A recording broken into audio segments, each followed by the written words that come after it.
People, Deluded, I'm back again. I hope you're all enjoying your Saturday, folks, and enjoying the welcome break to the weekend. Now, Arsenal play Newcastle tomorrow. I'm going to be at the Emirates. I'm looking forward to it. Hopefully, I still have the same enthusiasm I have now come the 90th minute when I have to walk out that stadium and queue up for the Arsenal Fan TV interview and actually then come back and make videos for you guys. But, yeah, man, it is what it is. Now, Arteta's spoken, and again, you don't want to just take comments and get gassed off them, not because of Arteta, but you don't, I think fans with football, we see headlines or we see statements and we don't read or comprehend all of it and we get gassed and it can lead to disappointment. Now, Arteta has allegedly revealed that the club used the winter break in relation to planning potential summer activity. And obviously, as a fan, when I first initially hear that, I'm gassed. Arsenal need players. We can say we need midfielders, centre-half, left-back, left-wing, striker, all of these sort of things, people. Backup keepers and all these things. We're not going to harp on about that. Either way, Arteta needs better individuals to work forward with. Arsenal need better players to make the difference. So when I'm hearing that, especially when we went to Dubai and he's using that to whatever, I'm getting gassed. But at the same time, it's nothing to get gassed about because obviously Arteta hasn't been here all season and it's been turbulent. But the board, really, together with the scouting teams, we should already be, it's because Arteta's the head coach. Arteta should have input in regards to targets and say who he wants and be able to veto people like you heard with Kazawa and give the green light for people like Marie in coordination with Edu and other people. But at the same time, he's almost irrelevant to these things. It sounds stupid, but if you give man good players, it's irrelevant. You see how we brought in Torreira. Obviously, Torreira, the only time he's really troubled is when Emre, after using him in his proper position in the first year, tried to make him our next Aaron Ramsey, Uruguayan Aaron Ramsey, box-to-box man. Doesn't matter who brought in Torreira, you can see he's a good player, you can move forward with him sort of thing.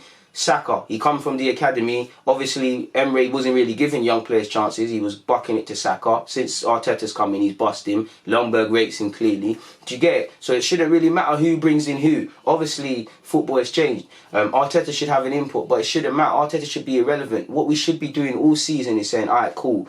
Aubameyang, if he's going to sign a new deal, if he's not going to sign a new deal, we're just long term. These are the targets we're going to get to replace him. We need a winger who can score goals and help us. This is our first target. This is plan A, this is plan B, this is plan C, this is plan D. This is whatever. Oh, we need young players for resale value. We need, centre-halves or, particular profiles. You're sourcing these. You're collaborating all season with these things. You're bringing up 10, 20 names of different calibers. He's a quality player. All right, we can't get him. He costs too much. Let's go for this one. He's got attitude problem. Let's go for this one. That's what you need to do, people. We should be dotting I's and crossing T's with agents and advisors already, people. And obviously, it's nothing new. We're all in, like you could imagine, when Arteta probably took the job over, they probably spoke vaguely about summer signings and they're probably speaking every day and every week. I'm not exaggerating, I'm not trying to exaggerate, in relation to signings. So naturally, when you're out in Dubai with the whole team, and obviously there's not necessarily downtime, but it's not really a team bonding thing, it's not really a tactical point of view. There's a chance where Arteta, Vinay, Raul, if they're all out there, can all be in the same room. It's probably just an update. Okay, Arteta might say, boom, remember you told me you're going to sign my man in the summer. What's the progress? Does the club accept it? Is he on it? Alright, cool, bring me this one. Or what's the progress? Or, I know I said, do you know the ones there? Like, I know we said we need a left back, but I'm thinking a right back, So it was probably just a refresher, chance to sit down and speak and again collaborate. It shouldn't matter if they're in Dubai or elsewhere. And I mean, if Arteta didn't come out and say they're preparing for this already, it would be a shocker. Do you know how many? And again, I'm no agent, but you typically hear players come out and speak. Xhaka said Arsenal were onto him a year from before he came. We were speaking to him in one of them Januaries and that. So this is what I'm talking about. When Renato Sanches signed for Bayern Munich, I got this one in my head because he had a shocker against Salzburg. He recovered, he made an error. But I remember, I think, Bayern Munich played Atletico with someone, and they said more or less when that game was going down, Renato Sanches, it might have been Renato Sanches, I'm pretty sure, but his advisors were speaking with obviously Munich and over dinner getting it done.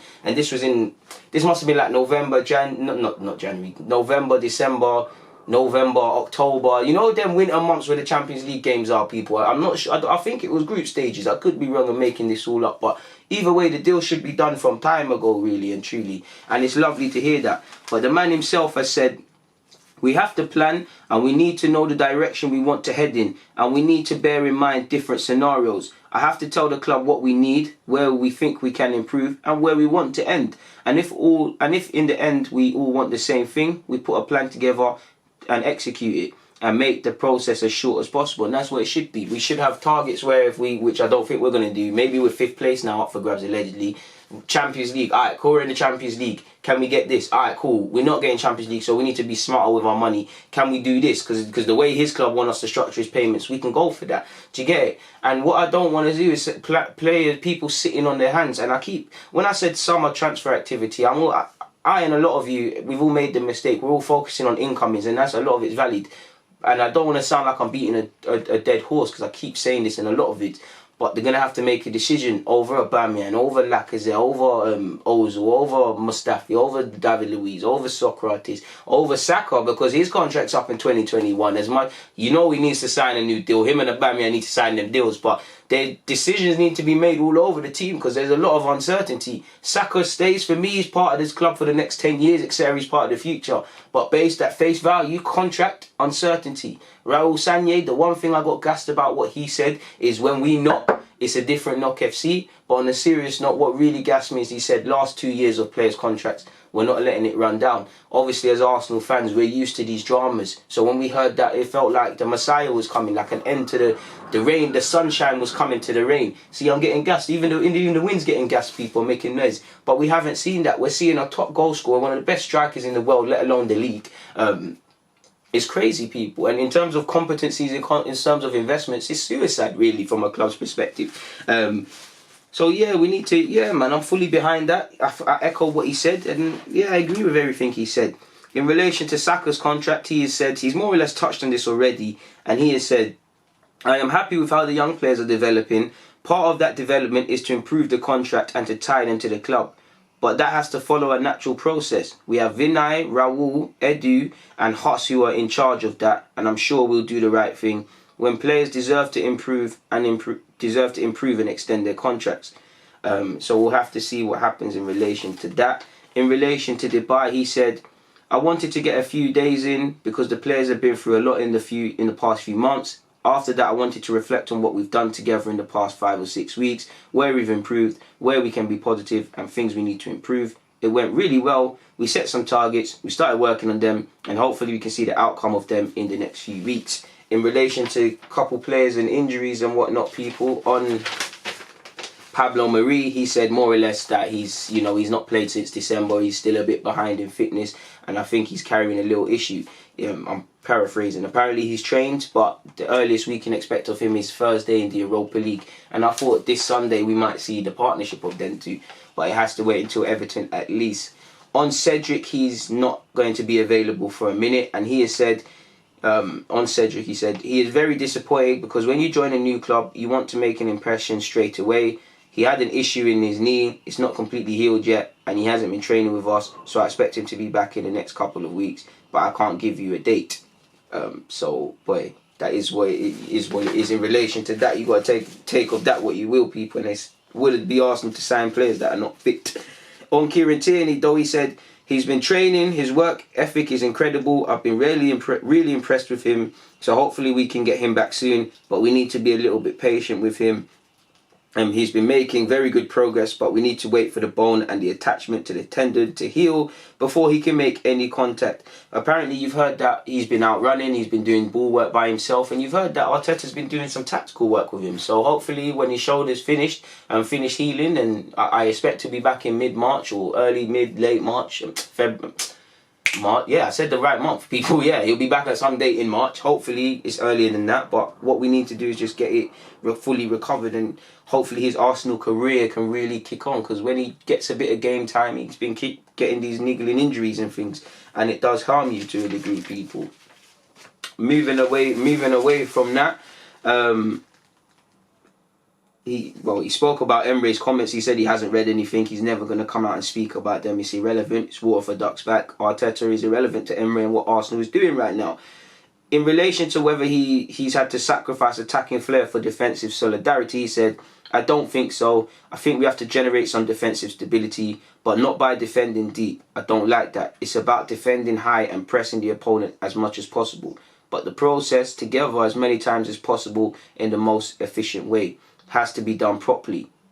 If not in the 2 passes when you arrive there, that transition is impossible to control because you are too far from the opponent. So we need to do that well first, be able to generate and sustain our attack. So basically, we win the ball as high up the field as possible. We regroup and we try and counter. Really, it's freedom within a framework. You can recognize the need to be solid defensively without being negative and defensive, and that's something he's relished, people. We do obviously need to start scoring more goals as well, people, and putting the ball in the back of the net, however, which is something that is slacking. Finally, in relation to players' morale, he said, we take it game by game. The input, the work ethic and the commitment they have been showing through training and games has been really good.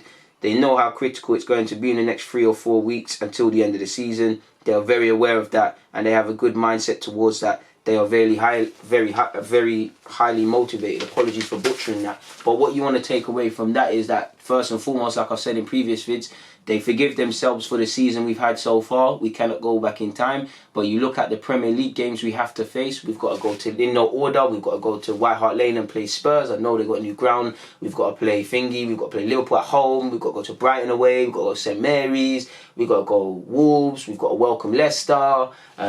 We've still got Everton and Newcastle to play. Newcastle tomorrow. There's some tough games. Europa League. Arteta's spoken of getting 4th, and the boys, you know, he said they're highly motivated, they're prepared for the task at hand. So if he's still targeting 4th, it's difficult, but it's not impossible, I guess, is their view. So they've got to have the energy and the consistency and the motivation to do that. Whether City's ban is overturned is another thing, but 5th place is up for grabs, so they've got to keep one eye on that.